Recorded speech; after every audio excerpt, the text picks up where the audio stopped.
Mahkamah Persekutuan hari ini mengekalkan hukuman penjara 40 tahun dan 12 sebatan terhadap seorang penganggur kerana membunuh ibu kandungnya sebelum jasad wanita itu ditemukan dalam tangki septik di belakang rumah mereka 8 tahun lepas.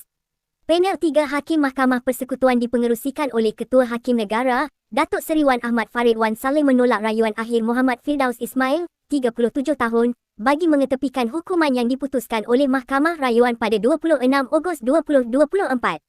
Hakim Wan Ahmad Farid, dalam keputusan sebulat suara berkata kesalahan dilakukan perayu adalah kejam dan tidak berperi kemanusiaan kerana membunuh ibu yang melahirkannya. Pada 15 April 2022, Mahkamah Tinggi Butterworth menjatuhkan hukuman mati ke atas Muhammad Firdaus, yang merupakan anak bongsu daripada 5 beradik, selepas didapati bersalah membunuh Faridah Mat Hashim, 63 tahun, di rumah mereka di balik Pulau Pinang antara pukul 6.30 pagi dan pukul 8 malam pada 9 September 2018. Faridah, yang dilaporkan hilang, kemudian ditemukan mati dalam tangki septik di belakang rumahnya. Bagaimanapun, Mahkamah Rayuan mengetepikan hukuman mati dan menggantikannya dengan penjara 40 tahun, bermula dari tarikh tertuduh ditangkap pada 25 September 2018 dengan 12 sebatan rotan.